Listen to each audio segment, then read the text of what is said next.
ભારતીય જનતા પાર્ટીમાં માત્ર મહિલા સશક્તિકરણની વાતો જ થાય છે અને નારી શક્તિ વંદન કાર્યક્રમ થાય છે।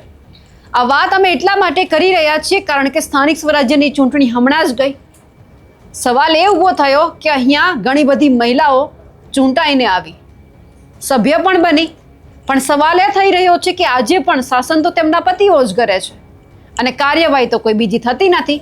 માત્ર વાતો થાય છે કે જે સભ્ય છે તેમના પતિઓ આવે છે, બોલે છે, રજૂઆત કરે છે અને ક્યારેક તો જ્યાં ચૂંટાઈને જે આ મહિલા સદસ્ય છે એ ચૂંટાઈને આવેલા છે તેમ છતાં એમનો કોઈ જ હક નથી બોલવાનો। એટલે સવાલ એ થયો કે ભાજપ શાસિત ઘણી બધી નગરપાલિકા, મહાનગરપાલિકા, જિલ્લા પંચાયત, તાલુકા પંચાયતમાં માત્ર મહોરા તરીકે જ જ્યાં મહિલાઓ છે તેમને બેસાડવામાં આવે છે।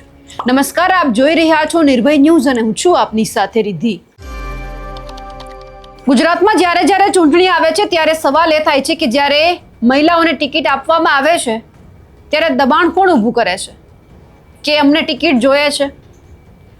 જે વ્યક્તિ કે જે મહિલાના જે પતિ છે કે એમના ઘરમાંથી કોઈ પુરુષ એવા છે કે જે રાજકારણમાં એમને સારી ફાવટ છે, એમનું વધારે ચાલે છે, જો એમને ટિકિટ એ સમયે નથી મળતી ત્યારે પોતાના ઘરના મહિલા સભ્ય છે તેમને ટિકિટ આપવાની વાત કરે છે અને સરકાર આપી પણ દે છે। એ પછી કોઈ પણ પક્ષ હોય, એટલે કે ભારતીય જનતા પાર્ટી હોય, કોંગ્રેસ હોય કે આમ આદમી પાર્ટી હોય, પણ સવાલ એ છે કે કોઈ પણ પક્ષ એવું કેમ નથી જોતું કે તમે જો મહિલા સશક્તિકરણની વાત કરો છો, મહિલાઓને જો ટિકિટ આપવાની વાત છે તો એક વખત એમાં કાબિલિયત પણ જુઓ।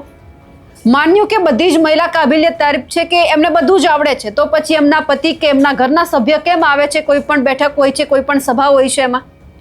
સવાલ આજે ફરી એક વખત એટલા માટે ઊભો થયો, જો જામનગરની અંદર, બોટાદ, જે ભાવનગરનું સિંહોર છે ત્યાંથી આ ઘટના સામે આવી કે જ્યાં ક્યાંક અધિકારીઓ એવું કહી દેવું પડ્યું કે અમે તો કેટલા એવા બોર્ડ લગાવ્યા છે, કહ્યું છે ખરા કે જો હવે અહીંયા ચૂંટાયેલા મહિલા સભ્યોની જગ્યાએ જો એમના પતિ દેખાય તો એમની સામે અમે કાર્યવાહી કરીશું। બોર્ડ લગાવવામાં આવે છે, તેમ છતાં જે આ ચૂંટાઈને આવેલા મહિલા સભ્ય છે તેમના પતિઓને એવું જ લાગે છે કે અમે જ કંઈક છીએ, અમને જ બધું આવડે છે। જેમ કે ભાજપ સાથે સિંહોર નગરપાલિકા છે, એમાં મહિલા જે 18 સભ્યો છે ચૂંટાઈને આવ્યા છે, તેમ છતાં કામગીરી કોણ કરે છે તો કે એમના પતિઓ। આજ સાથે જિલ્લા પંચાયતની અંદર જો જામનગરની વાત કરીએ તો ક્યાંક મહિલા સભ્યો છે તેમનું કામકાજ પણ એમના પતિદેવ કરે છે। બોટાદ નગરપાલિકા છે ત્યાં પણ કામકાજ છે એ સભ્ય પતિઓ કરે છે। તો મહિલાઓ કરે છે શું? માત્ર એમને ટિકિટ લેવાની, માત્ર ચૂંટાઈને આવ્યાનું પછી ઘરે બેસવાનું?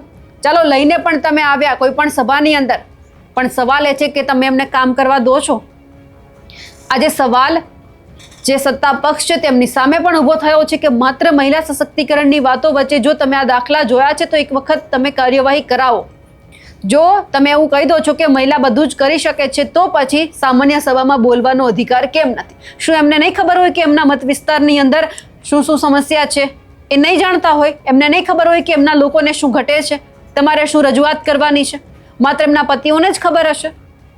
ખેર આ બધાની વચ્ચે સૌથી પહેલા આપણે જામનગરની એ બબાલ સાંભળી લઈએ કે જ્યાં જે ચૂંટાયેલા મહિલા સભ્ય છે એમના પતિદેવ જ્યારે રજૂઆત કરતા હતા ત્યારે શું થયું છે। આજની સામાન્ય સભાની અંદર બિનખેતી ઉપકર જે પંચાયત ધારા અધિનિયમ પ્રમાણે સ્થાનિક સ્વરાજ્યની સંસ્થા છે એ પોતાની આવક વધારવા માટે ઉપકરની જોગવાઈ કરેલી છે।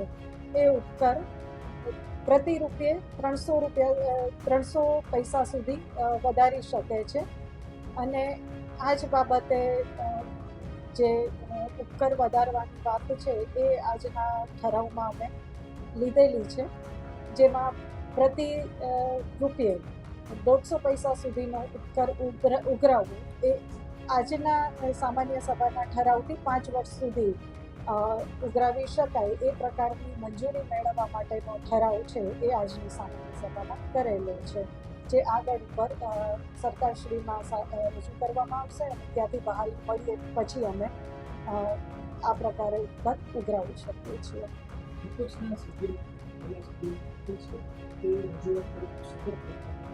અને દર વખતે સન્માન સભ્ય ત્યારે તમામ જે મહિલા સભ્યો છે ખરેખર આમ વ્યવસ્થા કઈ રીતે આ અંગે પંચાયત ધારામાં જોગવાઈ છે એ પ્રમાણે સભ્ય છે એ પોતાની રજૂઆત કરી શકે છે।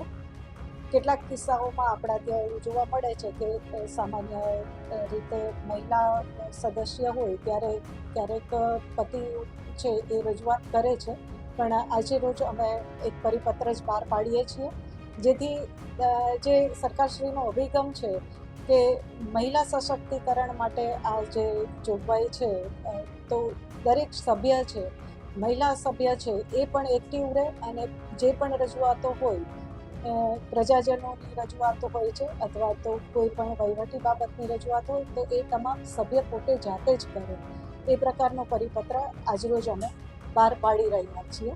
અને અમારો આગ્રહ છે કે દરેક પંચાયતના દરેક સ્તરમાં આ વસ્તુ અમલી બને. હું જામનગર જિલ્લા પંચાયતના પૂર્વ વિરોધ પક્ષના નેતા અને હાલના જિલ્લા પંચાયતના સદસ્ય તરીકે મારા ધર્મપત્ની ચૂંટાયેલ છે, ત્યારે આજની ખાસ સામાન્ય સભા બોલાવવામાં આવી હતી. આ ખાસ સામાન્ય સભાની અંદર પરેશભાઈ હિરપરા નામના જિલ્લા પંચાયતના સદસ્યએ પત્રકારોના પ્રશ્નોમાં જવાબ આપવામાં આવ્યો હતો કે જે રીતે જિલ્લા પંચાયતના સદસ્ય વતી એમના પતિ બોલે છે તે વ્યાજબી નથી. તો મારી કહેવાની વાત એ છે કે જે વખતે જિલ્લા પંચાયતની આની પહેલાંની જે સામાન્ય સભા બોલાવવામાં આવી ત્યારે જિલ્લા પંચાયતના પ્રમુખ અને એમના પત્ની બંને એક જ સભાની અંદર સાથે બાજુમાં ચેમ્બરમાં બાજુની ખુરશી પર બેસવામાં આવ્યા હતા અને પોતે જ પ્રશ્નોનો બધો આખો તમામ વહીવટ કરતા હતા, કાગળિયાની આપલે કરતા હતા. જિલ્લા પંચાયતના પ્રમુખ તરીકે એક પણ બાબતમાં એ કંઈ બોલ્યા નહોતા. અને ખાસ કહેવાની વાત એ છે કે મેં જ્યારે આ પ્રશ્નોત્તરી રજૂ કરી તો જિલ્લા પંચાયતના માન્ય પ્રમુખશ્રીની અધ્યક્ષ તરીકે હતા તો મેં એની અનુમતિ પણ લીધી કે જો આપને કોઈ જાતનો પ્રશ્ન ન હોય તો આપની અનુમતિથી જિલ્લા પંચાયત સદસ્યના પરિવારના સભ્ય તરીકે આપની અનુમતિથી હું બોલવા માગું છું. અને જે પ્રશ્નો મેં લીધા છે પ્રજાના લક્ષી પ્રશ્નો હતા. મારો એક પણ ઘરનો પ્રશ્ન નહોતો કે મારા સ્વાર્થ માટે નહોતો. રહી વાત એ કે જિલ્લા પંચાયતની 24 સભ્યો ચૂંટાયેલા છે, એમાંથી 14 જિલ્લા પંચાયતના સભ્ય લેડીઝ છે અને બધા જના પતિદેવો પાછળ બેઠા હતા. તો એમાં અમને વાંધો નથી તો એમાં એને શું વાંધો છે? બીજા નંબરમાં એ વાત કરવા બેઠા તો જિલ્લા પંચાયતની અંદર પ્રમુખ તરીકે જે એનો ફોટો હોય તેની સાથેના પતિનો પણ જબરજસ્ત ફોટો મૂકવામાં આવ્યો. તો એ શું વ્યાજબી છે? આવી રીતે એકને ગોળ ને એકને ખોળ આવે તો એ વસ્તુ વ્યાજબી નથી. બંને ચૂંટાયેલા સભ્યો જિલ્લા પંચાયતના ભાજપ કોઈ કોંગ્રેસ આપ કોઈ બધાને સમાનતાનો હક મળવો જોઈએ. મારી ખાસ કહેવાની વાત છે કે જે પરેશભાઈ પ્રશ્ન લીધો એની સામે તદ્દન ખોટી વાત છે. તેના સભ્ય જિલ્લા પંચાયતના પ્રમુખ તરીકે પતિ પણ વહીવટગીરી કરે છે અને જિલ્લા પંચાયતની ઓફિસમાં કાયમને માટે હું તો જોઉં છું, આવું છું ડેઈલી, તો સાથે જ બેઠા હોય છે.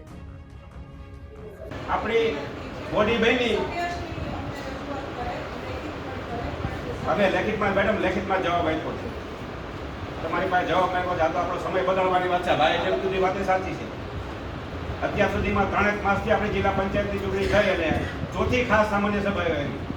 4 સામાન્ય સભા બોલાવતા આવી રીતે આપણા ખોટા પ્રજાના પૈસાનો દુર્વ્યય કરી છે. આવી રીતે આગલા કામ હજી થયા નથી નાણાં પંચના કંઈ. 2024-25ની મારી રેતી રોયલ્ટીના પ્રશ્નોની એક કામ ઉભી રહી હતી. 15માં નાણાં પંચના 2 કામ બાકી છે. અત્યારે હાઈકોર્ટે પણ આવી રીતે તમે હજી આ 2 વર્ષના કામ નથી, 24-25ના કામ નથી, ત્યાં 25-26-27 લોકો આયોજન થઈ રહ્યું છે. મારું કહેવાની વાત છે બહાર બેસે છે છોકરાઓ. ચોમાસાનું વાતાવરણ છે, વરસાદી વાતાવરણ છે. માન્ય અધ્યક્ષ આપણા ધારાસભ્ય સાહેબ તમને પણ સૂચન કરું છું કે પોલીસ સ્ટેશનની બાજુમાં અને પોલીસ સ્ટેશનમાં મારી અટકાઈ થઈ હતી. તો મને સાહેબે કીધું કે આપણી સ્કૂલની છે શાળાની ત્યાં પાછળ બહુ પરિસ્થિતિ ખરાબ છે, બહાર બેસાડવા પડે છે. તમે ક્યારેક કોઈ જગ્યાએ ઓફિસમાં બેઠા ખોટી કામગીરી ન કર્યા રાખો. ક્યારેક લોકો વચ્ચે જાઓ શાળાઓમાં, લોકોને ખબર પડે બધાને.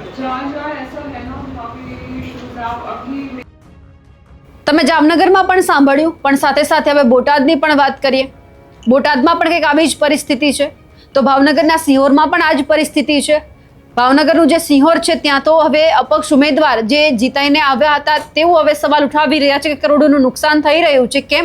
તો કે જે મહિલા સભ્ય છે એ તો બોલતા નથી, પરંતુ દખલગીરી કોણ કરે છે? તો કે એમના પતિઓ. આ બાબતે અનેક જગ્યાએ રજૂઆત પણ કરવામાં આવી છે, પણ કોઈ નિરાકરણ નથી આવતું. એ અપક્ષ જે સભ્ય છે તેમને પણ સાંભળી લઈએ. નગરપાલિકાની અંદર નગરસેવકોને બદલે પ્રતિનિધિ કામ કરે છે. આ બાબતે તમારે શું કહેવું? મારું નામ મહેશ એન લાલાણી, સિહોર નગરપાલિકા કાઉન્સિલર અપક્ષ. આ પ્રશ્ન પતિદેવવાળો કે અન્ય જે ચૂંટાયેલા નથી એ લોકો જે કામગીરી કરે છે એ સૌ પ્રથમ ચૂંટાઈને આવ્યા બાદ જરીક મને એવું લાગ્યું કે ભાઈ આ જે ચૂંટાયેલા નથી એની દખલગીરીને રૂપે નગરપાલિકાને તેમજ કર્મચારીઓને કામગીરીમાં અને નાણાકીય રીતે નુકસાન સિહોર નગરપાલિકાને થાય છે. એટલે મેં લખીને આપેલું, પરંતુ બહેરાકાને કોઈ સાંભળતું ન હોય એની જેમ આજે અધિકારીઓ પણ કોઈ સાંભળતા નથી. અને અધિકારીઓને જે કાંઈ આનો નિકાલ લાવવો જોઈએ અથવા કાયદાકીય રીતે જે આ કાર્યવાહી કરવી જોઈએ એ કરી નથી અને કરતા પણ નથી. તો આ બાબતે હું ચોક્કસ કહીશ કે 19/9/2025ના રોજ સીઓ સાહેબને મેં લખેલું કે ભાઈ આ જે ચૂંટાયેલા નથી એ લોકો જે દરમિયાનગીરી સીધી રીતે કર્મચારીઓને કરે છે અને વહીવટી કામમાં પણ આજે કામગીરી કરતા હોય, આજે નુકસાન થાય છે, તો આ બંધ કરવું જોઈએ. તો ત્યારબાદ એમના દ્વારા ડેપ્યુટી કલેક્ટરને પણ મેં આજે પત્ર લખી અને હું મારા સાથી સભ્યો શ્રી દીપશંકભાઈ રાઠોડ તેમજ માજી સભાસદ શ્રી દયાભાઈ રાઠોડે ડેપ્યુટી કલેક્ટર સાહેબ ભૂમિકાબેન વાટલિયાને પણ અમે આ અંગે જાણ કરી હતી.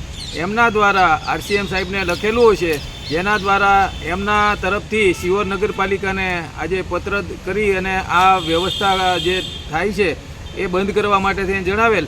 પરંતુ શિહોર નગરપાલિકાના ચીફ ઓફિસરને કાંઈ ખબર ન પડતી હોય એમણે એવું ખાલી જાણ કરીને ઉપર આદેશ કર્યો કે ભાઈ શિહોર નગરપાલિકામાં ચૂંટાયેલા સભ્યો આવે છે એની સહી માત્ર જનરલ બોર્ડ અને કારોબારી સમિતિના સભ્યો એની લેવામાં આવે છે. એટલે ભાઈ આ સભ્યોની સહીની ને એની વાત નથી. દરમિયાનગીરી જે કરે છે અને કામ બગાડે છે, નાણાકીય નુકસાન થાય છે અને ચૂંટાયેલા સભાસદો અને કોઈ આજ સાંભળતું નથી અને આ સાંભળતા નહીં હોવાને કારણે આ ફરિયાદ થયેલી છે.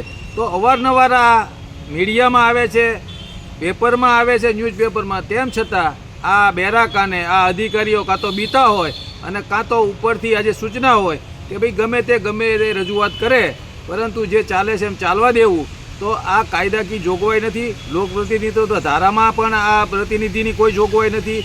મ્યુનિસિપાલિટી એક પર્સનલ એક્ટ છે એમાં પણ કોઈ જોગવાઈ નથી. તો શા માટે આ પ્રતિનિધિઓ અને અન્ય લોકો કામ કરે છે અને ખાસ કરીને શિહોરના નગરપાલિકાના ચીફ ઓફિસરે આ તાકીદે બંધ કરવું જોઈએ. અમારે ઉપર જવાની આજે ફરજ પણ ન પડે અને પડવી પણ ન જોઈએ.